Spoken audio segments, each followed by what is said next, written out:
अच्छा जी, तो हम डिस्कस कर रहे थे कि हमें जो ईमेल है उसको बहुत केयरफुली रीड करने की ज़रूरत होती है। और उसके बाद फिर हम देखते हैं कि कौन सी पॉलिसीज ऐसी हैं जो वॉयलेट हमने की हैं, कौन सा ऐसा डिपार्टमेंट है जिससे हमें कांटेक्ट करना चाहिए अपील सबमिट करवाने के लिए। उसमें मल्टीपल रीजंस हो सकती हैं सस्पेंशन की, जिसके लिए हमें ईमेल को केयरफुली रीड करना इम्पोर्टेंट है हमारे लिए। जो मोस्ट कॉमन रीजन है ना अमेजोन के अकाउंट सस्पेंशन की, उसमें एक तो नेगेटिव फीडबैक आ जाता है कि आपकी पुअर सेलर परफॉर्मेंस होगी, उसकी वजह से आपकी बहुत सारी जो पॉलिसीज हैं वो वायलेट हो रही होती हैं। क्योंकि जब नेगेटिव फीडबैक आता है ना, तो समझ लें कि आपकी हर कमी, हर कोताही जो है वो अमेजोन के सामने आती है। क्योंकि जब कस्टमर एक फीडबैक देता है ना, तो उसमें बहुत सारी चीजें आपकी हाईलाइट हो जाती हैं। सो आप समझ लो कि विद इन सम टाइम, तो विद इन फ्यू डेज भी आपका अकाउंट जो है वो बंद हो जाता है। और इसमें जो ओडीआर है, ऑब्वियसली उसको मेंटेन करने की बहुत ज्यादा इंपॉर्टेंट जरूरत होती है। अच्छा, इसके बाद कुछ और रीजंस हो सकती हैं अकाउंट के सस्पेंड होने की, जिसमें मल्टीपल अकाउंट्स भी हो सकते हैं। उस पर भी सेक्शन 3 लग सकता है। मल्टीपल अकाउंट्स का मतलब ये है कि फॉर एग्जांपल एक ही इंटरनेट से दो मेन एक्सेसेस, मतलब दो अकाउंट्स, मेन अकाउंट्स जो हैं वो एक्सेस हुए फॉर एग्जांपल, तो अमेजोन के एल्गोरिदम उसको भी डिटेक्ट कर लेता है। तो वो मल्टीपल अकाउंट्स में आपको जो है वो डाल देता है, क्योंकि जो आपके आईपी एड्रेसेस होते हैं वो मोस्ट ऑफ द केसेस में सेम आ रहे होते हैं। सो एक तो ये चीज हो गई। दूसरा, अगर आप कोई इनऑथेंटिकेटेड या बड़े ब्रांड्स जो हैं वो अगर आप सेल आउट करना शुरू कर देते हैं स्टार्टिंग में ही, तो वो आपके लिए प्रॉब्लमेटिक होते हैं। जब आप बड़े ब्रांड्स को एकदम से सेल आउट करना शुरू कर देते हैं, तो उसमें प्रॉब्लम आती है कि वो ब्रांड या तो आईपी कंप्लेन लॉन्च कर देते हैं, या फिर इस तरह से होते हैं कि कुछ अदर सेलर्स भी आपकी कंप्लेन्स लॉन्च करवाते हैं। तो उसमें उसमें ज्यादा बेहतरीन तरीका ये होता है कि अगर आपको बड़ा ब्रांड सेल आउट करने का ज्यादा मतलब शुरू में ही शौक है, तो आप उसमें फिर बकायदा ऑथराइजेशन लेटर ले लें उस ब्रांड के ऑनर से या फिर उसके डिस्ट्रीब्यूटर से, और उसके बाद आप जो है वो प्रॉपर सप्लाई चेन के थ्रू जो है वो अपनी प्रोडक्ट्स को सेल आउट करें। तो इसमें सस्पेंशन ज्यादातर इस वजह से भी आती है, ठीक है। और सस्पेंशन साक्षी मैम। रिस्ट्रिक्टेड प्रोडक्ट्स की सेलिंग की वजह से भी आती है जी। मैम आपने बताया था कि एक पॉलिसी ये भी है कि हम दूसरों को कंप्लेन नहीं कर सकते एज अ सेलर। जी जी। कंप्लेन सिर्फ सेलर्स, बायर और वो कर सकते हैं, मतलब कि ये जी ब्रांड जी वाले। बिल्कुल ऐसे ही है, तो अभी आप लेकिन कह रही थी कि बाकी भी आप ही कंप्लेन करते हैं, तो ये जी क्या वो मैं इशू है? आपको बताती हूँ वो किस तरह से करते हैं। वो अपने बायर अकाउंट से जाकर कंप्लेन लॉन्च करते हैं। समटाइम इस तरह से होता है, कुछ वीए भी ये काम कर रहे होते हैं कि फॉर एग्जांपल अगर एक वीए था, उसको अकाउंट दिया हुआ था। अब क्या हुआ कि किसी भी रीजन, एक्स वाई रीजन की वजह से उस क्लाइंट ने उस वीए से अकाउंट वापस ले लिया। अब वो वीए अपना पर्सनल ग्रज किस तरह से निकालेगा? उनके पास तो मल्टीपल काम होता है, मल्टीपल अकाउंट्स होते हैं। तो उस केस में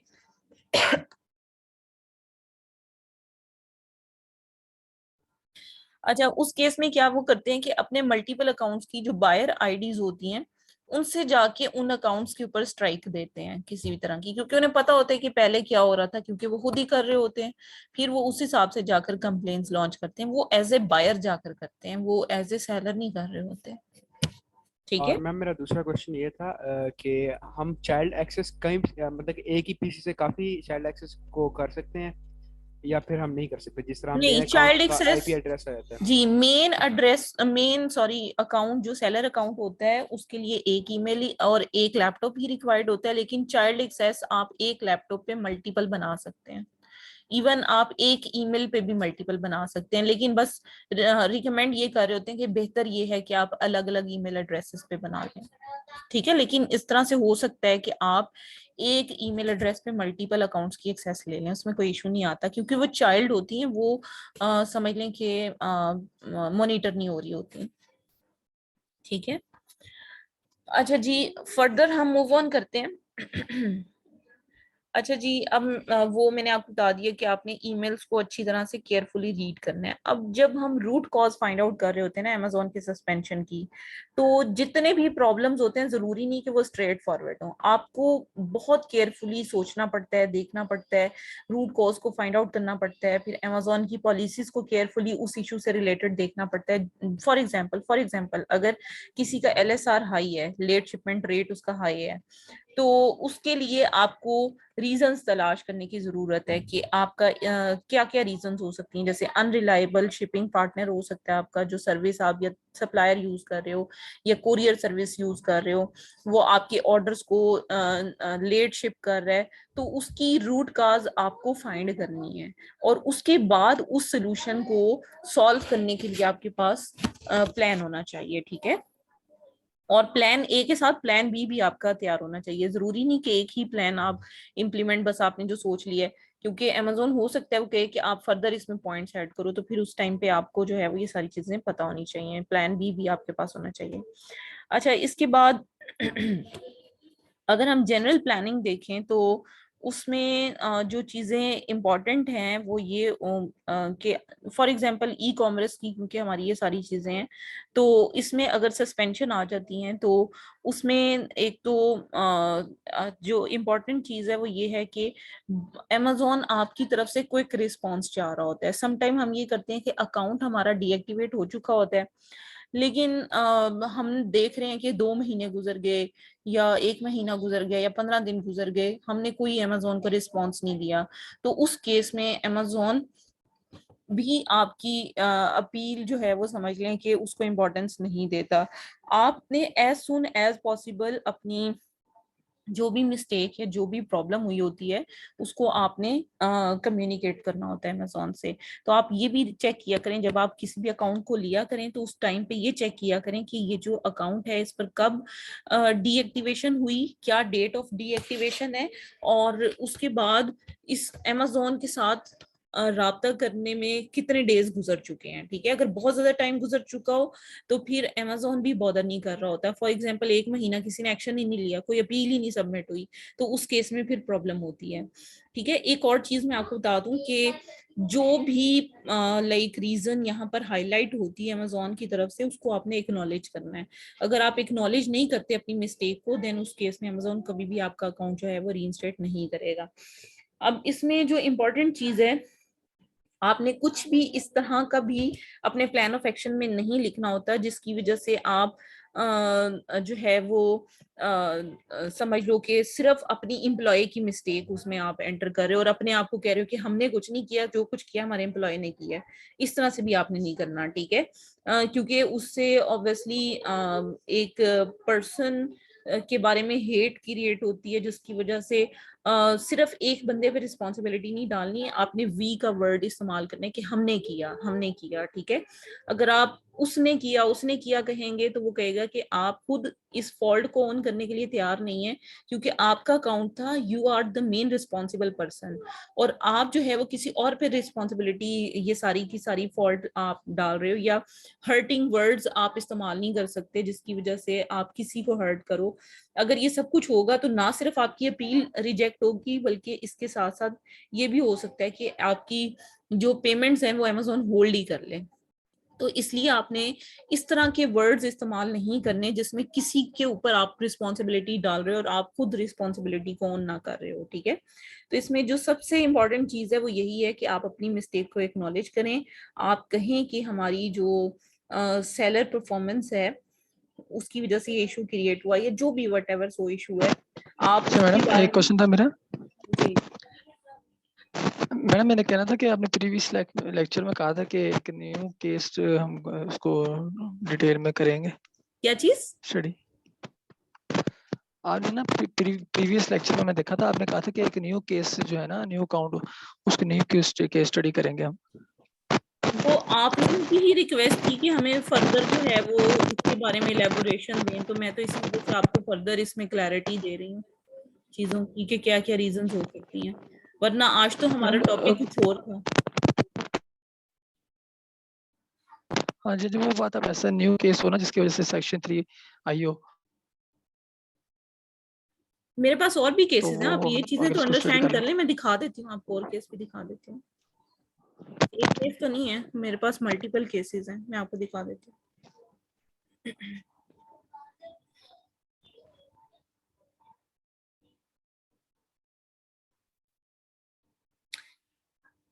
अच्छा जी, अब इसमें आपने जो प्लान ऑफ एक्शन ऑब्वियसली जो भी आप तैयार करेंगे उसमें ये सारी चीज़ों को आपने मेंशन करना है, ठीक है। तो जो इम्पोर्टेंट चीज़ है, एक तो अकाउंट नेम आपने लाजमी मेंशन करना होता है, उसके बाद आप मेन जो है वो सारी की सारी जो भी वायलेशंस हैं उसकी रूट कॉज लिखे हैं, उसके बाद फिर प्लान ऑफ एक्शन लिखे और फिर फ्यूचर प्रिवेंटिव्स लिखें। देन आपका ये सारा जो प्रोसीजर है वो एंड हो जाएगा। तो ये एक मैंने आपको जो जनरल केसेस होते हैं जिसमें सेक्शन 3 लगता है वो सारे मैंने आपके साथ डिस्कस कर लिए हैं। अब कुछ और अकाउंट्स हैं जो कि मैं आपको दिखा देती हूँ जिसमें और तरह की वायलेशंस आई हुई हैं, तो वो मैं आपके साथ शेयर कर देती हूँ। मुझे बस कुछ मिनट्स दीजिएगा। है वो अकाउंट शेयर कर रही हूँ। ये एक अकाउंट है RAM1 के नाम से, ठीक है। पहले मैं आपको इसका वो स्टेटस दिखा देती हूँ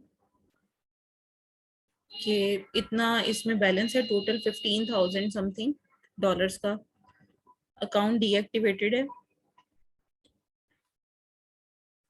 परफॉर्मेंस नोटिफिकेशन में जाएंगे, सबसे पहले तो इसके नोटिफिकेशंस देखेंगे कि किस किस तरह की इसमें सस्पेंशंस आई है। शुरू से डे 1 से हम देखेंगे। इसमें अमेजोन ने टेम्परेरीली डीएक्टिवेट किया है क्योंकि हम अमेजोन की रिस्ट्रिक्टेड प्रोडक्ट पॉलिसी पे जो है वो काम कर रहे हैं।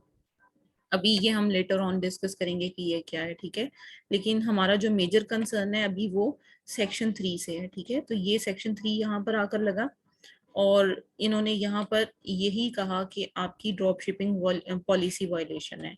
लेकिन आप देखें कि ये जो अकाउंट है इसकी ड्रॉप शिपिंग पॉलिसी वायलेशन जो वायलेशन है वो किसी और तरह की है। वो किस तरह से हमें पता चलेगा, पहले हम मैसेजेस में जाएंगे।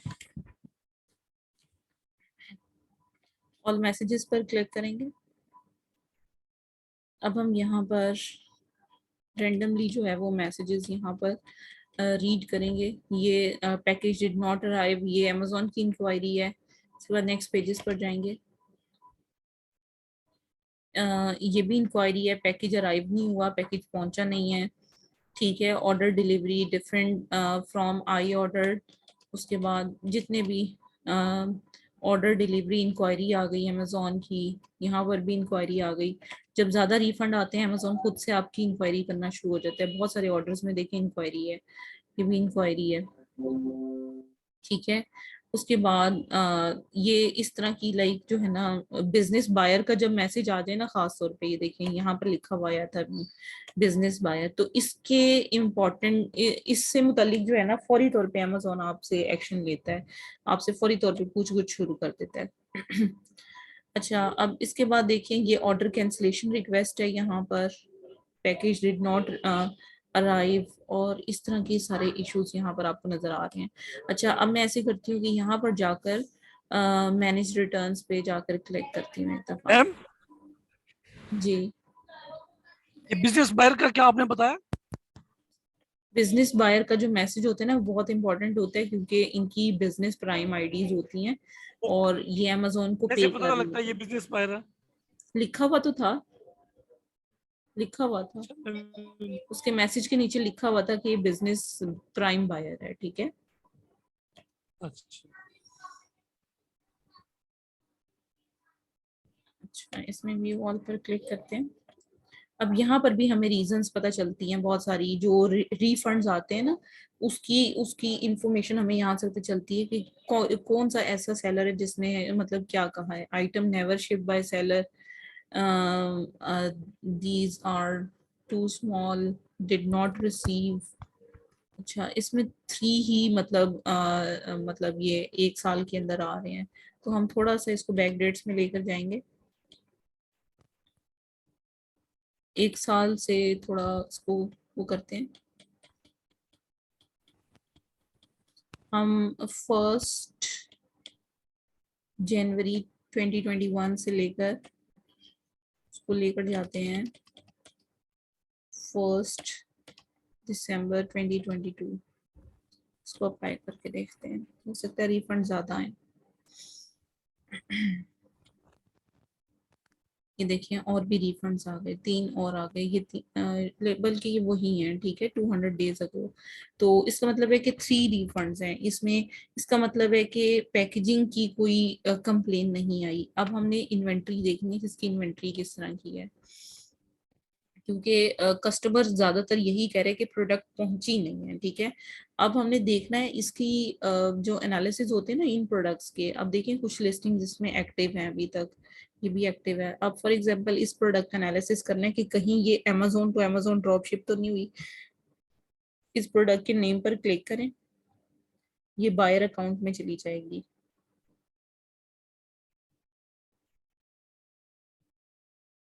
इसका मैं आपको थोड़ा सा गाइड कर देती हूँ कि किस तरह से आपने देखना है कि ये बिजनेस प्राइम पर मौजूद है या नहीं है। अगर मौजूद होगी तो ऑब्वियसली ये Amazon to Amazon drop ship हुई होगी ये प्रोडक्ट।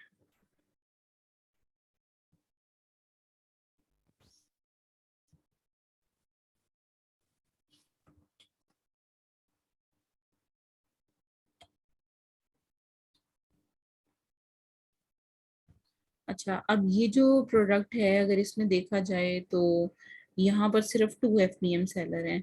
अच्छा, ऐसी प्रोडक्ट भी अक्सर प्रॉब्लम करती है जिसमें बहुत कम नंबर ऑफ सेलर्स होते हैं।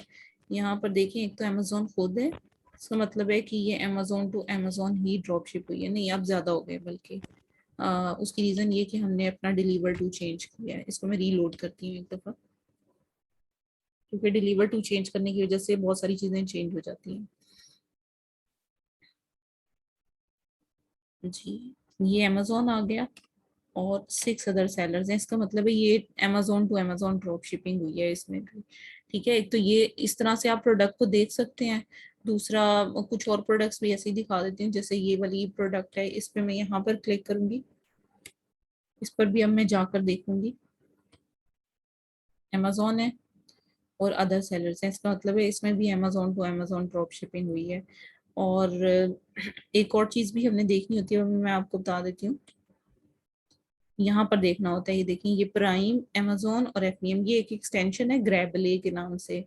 ये आप लोग इंस्टॉल कर लीजिएगा। और इसमें ये होता है कि ये आपको यहीं पर बता देता है। अब ये प्राइम आईडी पर ये प्रोडक्ट मौजूद है, इसका मतलब है कि जिसने भी ये प्रोडक्ट यहाँ पर लिस्ट किया उसने Amazon to Amazon drop shipping की थी।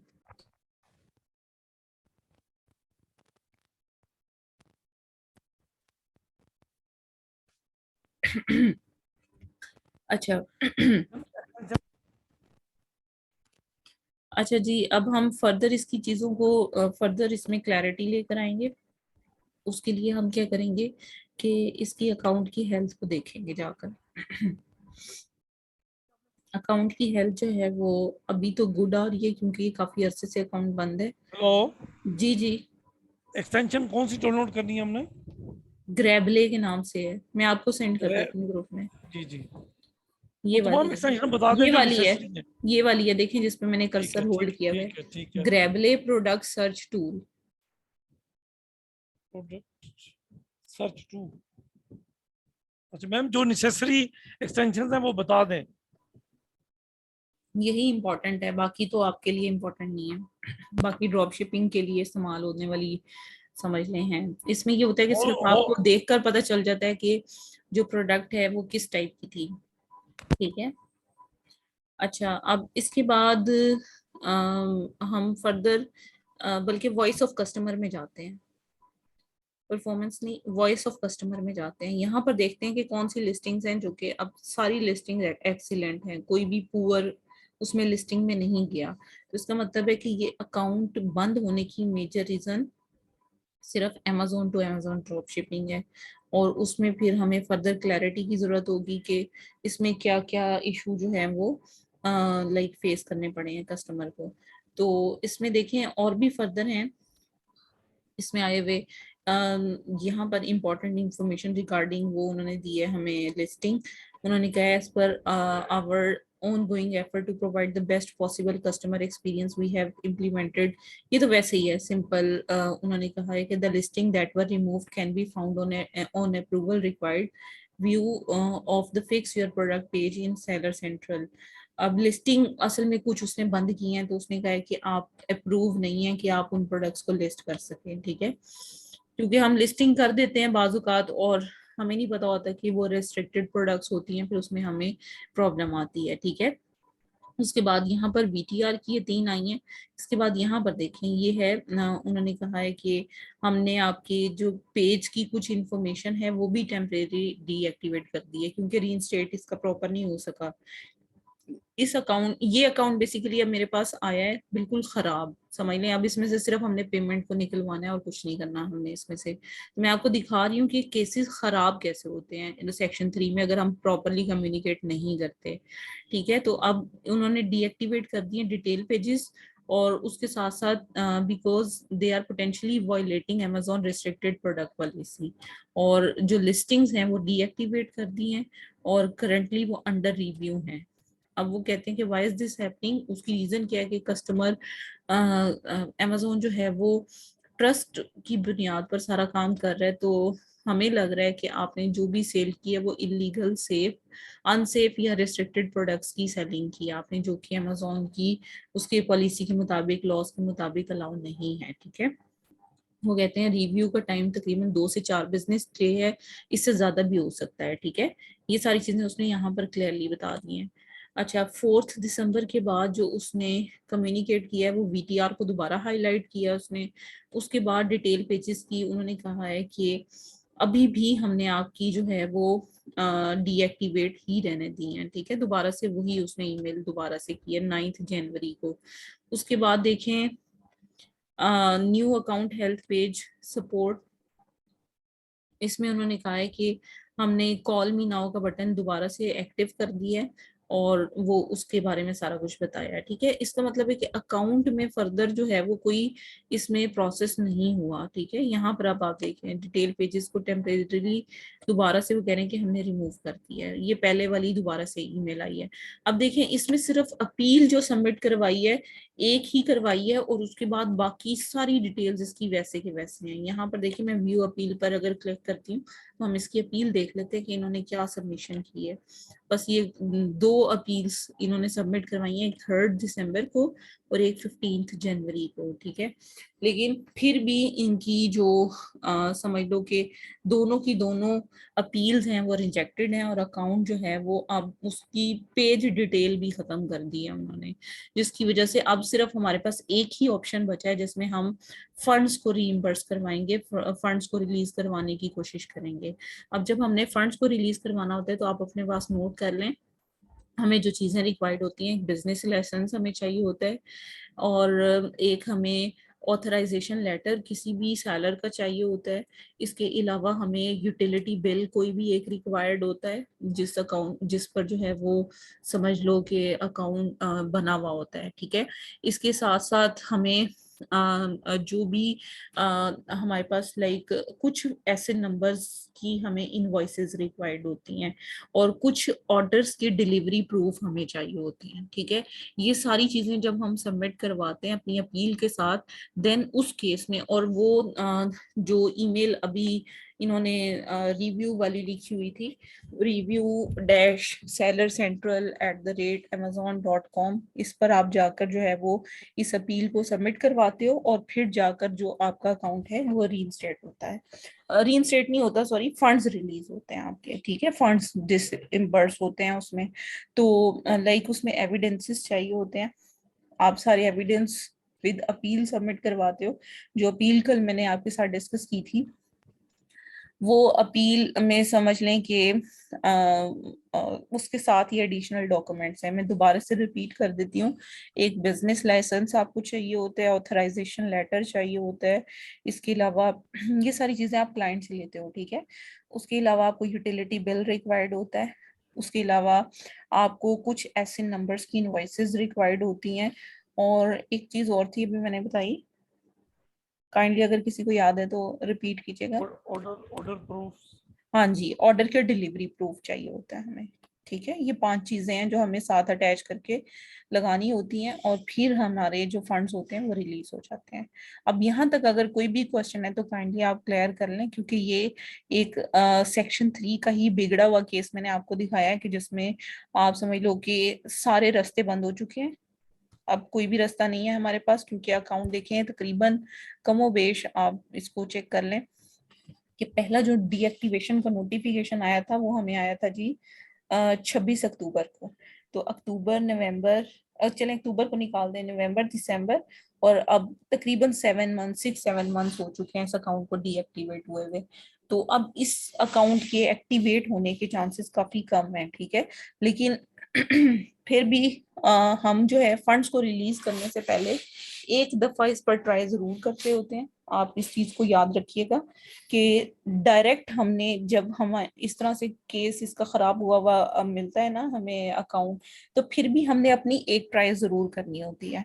और उस ट्राई के बाद जब हम उसमें समझ लो कि लूज हो जाते हैं, उसमें हार जाते हैं, देन उस केस में फिर हम फर्दर जो फंड्स हैं उसकी अपील करते हैं। अदरवाइज एक चांस हमने अपना जरूर लगाना होता है इसमें।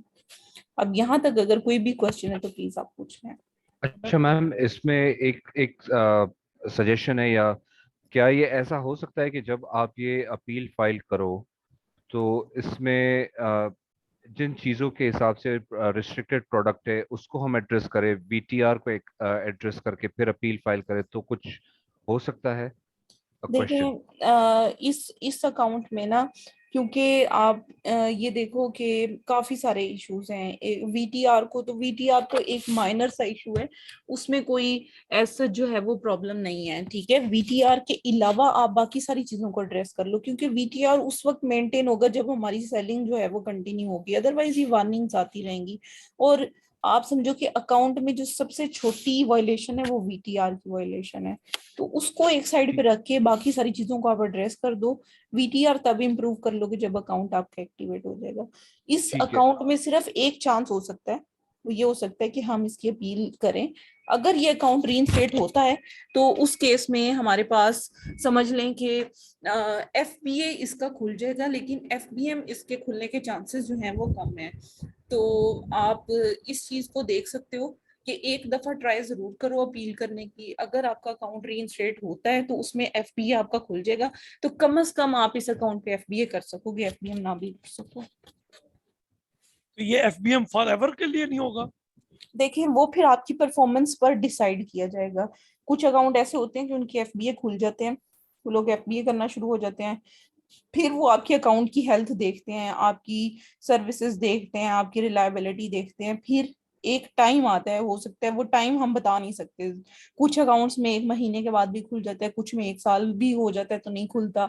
तो it depends on the situations, और it depends on the account health के अकाउंट हेल्थ को हमने बाद में किस तरह से मेंटेन किया। हमारी बाद में कस्टमर सर्विस ऑब्वियसली वो तो अमेजोन के पास चली जाती है, लेकिन अच्छा मैम, अगर हमारी वहां पर एक्टिविटी स्मूथ होंगी ना और कोई इशू नहीं आएगा उस केस में, तो फिर हम लेटर ऑन जो है वो मूव करके अमेजोन हमारी एफबीएम खोल भी सकता है। अच्छा मैम, जो भी क्लाइंट आता है ना अकाउंट रीइंस्टेट कराने के लिए, वो हम्म, ये लाजमी पूछता है कि जी कितना टाइम लगेगा। जी। तो ये थोड़ा सा गाइड कर दें, वायोलेशन किस तरह की होगी, तो एस्टिमेटली इतना टाइम लगेगा ऑन एवरेज। देखिए इट टोटली डिपेंड्स कि आप अपील किस तरह से करते हो, आपकी क्या स्ट्रेटजी होती है, आप क्या रूट कॉज सच में आइडेंटिफाई करने के काबिल हो जाते हो या नहीं होते। अगर तो आइडेंटिफाई आप कर लेते हो तो अकाउंट तो 72 आवर्स में भी एक्टिव हो जाता है। अगर आप रूट कॉज फाइंड आउट करने में, उसको एड्रेस करने में या उसको कम्युनिकेट करने में अगर आपको इशू आता है, तो फिर आप समझें कि आप अपील पे अपील करते रहो, कोई उसका सोल्यूशन नहीं है, ठीक है। तो अच्छा, ऐसे दूसरा तो नहीं दूसरा कहा क्वेश्चन। जाता कि जो लोग एक्सपर्ट होते हैं लाइक रीइंस्टेटमेंट के, वो मतलब अकाउंट को समझ लो कि उसको स्टडी करने पे ज्यादा टाइम लगाते हैं और रीइंस्टेट करवाने में उनका बड़ा कम टाइम लगता है। तो आप देखो कि ये जो ओगी वाला अकाउंट है, इस अकाउंट पे कम से कम 1 हफ्ते का मेरा एनालिसिस था, जिसपे मैंने अच्छा। इन डेप्थ उसको सारा स्टडी किया है। और इसमें अपने दिमाग से आपने चीजों को क्वेश्चन रेज करने होते हैं कि आप अपने अपने आप को ना अमेजोन की जगह पे रख कर सोचो कि अमेजोन ने इस अकाउंट में से मतलब अगर रिजेक्शन निकालनी है, किसी भी वजह से इसको डीएक्टिवेट करना है, तो क्या क्या रीजंस हो सकती हैं। एक खास कैटेगरी में जैसे ड्रॉप शिपिंग वायलेशन है, तो उसमें रहकर सोचो कि अमेजोन किस किस तरह से क्या क्या चीजों को चेक कर सकता है।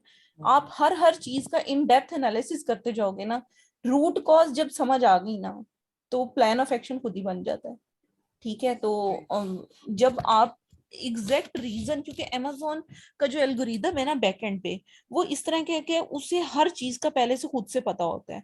आप अगर सही तरीके से कम्युनिकेट करते हो तो जो उनकी रिव्यू टीम है ना, वो देखती है कि इस बंदे ने जो है वो वजह सही बताई है, इसका मतलब है कि अब ये प्रिवेंटिव मेजर्स भी कर लेगा। अगर हम वजह ही सही नहीं बता रहे तो वो प्रिवेंटिव मेजर्स कैसे कर पाएगा? तो इस वजह से वो अकाउंट रीइंस्टेट नहीं करते। अगर आप एग्जैक्ट रीजंस बता दोगे then there is no reason कि वो आपका अकाउंट ना खोलें। ठीक है, तो इट डिपेंड्स आपकी स्किल प्लस अकाउंट की सिचुएशन। अच्छा मैम, एक थोड़ा सा क्वेश्चन है, वो मुझे थोड़ा सा पॉइंट समझ नहीं आया कि भाई किस तरह हम आइडेंटिफाई करेंगे कि ये जनाब वाली प्रोडक्ट जो है ये जो है ना Amazon to Amazon drop shipping हुई है। अभी तो मैंने खोल के आपको प्रोडक्ट दिखाई है, देखें ये वो प्रोडक्ट खुली दिखाई है, हुई है। वैसे एक दफा काइंडली अगर रिपीट कर दें। ये देखें ये प्रोडक्ट खुली हुई है, इसमें यहाँ ठीक प्राइम है, लिखा आ रहा है, ये एक्सटेंशन ठीक है। डाउनलोड कर लेंगे, यहाँ प्राइम है। इसका मतलब अच्छा, है कि ये अमेजोन से ऑर्डर को फुलफिल करवा रहा है। जिसमें प्राइम लिखा हो और FBM सेलर बैठा हो ना, ज्यादातर वो सेलर ऐसे होते हैं जो अमेजोन से ही प्रोडक्ट को फुलफिल करवा रहे होते हैं। ठीक। ठीक है, तो बस आज की क्लास हमारी जो है वो एंड होती है। अब नेक्स्ट वीक में इंशाल्लाह हम कोई इनवॉइसिंग असाइनमेंट के दे दें, इशू को। एक कोई असाइनमेंट दे दें। असाइनमेंट आपके अलावा कोई करता ही नहीं है, आपको मैं दे दूंगी। ठीक है। नहीं मैम, चलो, करेंगे अब। चले मैं ग्रुप में चलें जी, शेयर कर आदिल साहब ने भी कह दिया अब तो। चले मैं ग्रुप में शेयर कर देती हूँ असाइनमेंट। ठीक है, चलें ठीक है। चले जी। या फिर यही कर लें ये अकाउंट, क्योंकि मैं आपको RAM1 दिखा चुकी हूँ ना, आप जी इसका जी, वो प्लान ऑफ एक्शन बनाए फंड्स को रीइंबर्स करवाने के लिए। ठीक है, ठीक है, बाकी ठीक इसकी फर्दर इंफॉर्मेशन और ईमेल वगैरह मैं ग्रुप में शेयर कर दूंगी। ठीक है। ठीक है जी, थैंक यू सो मच। अल्लाह हाफिज।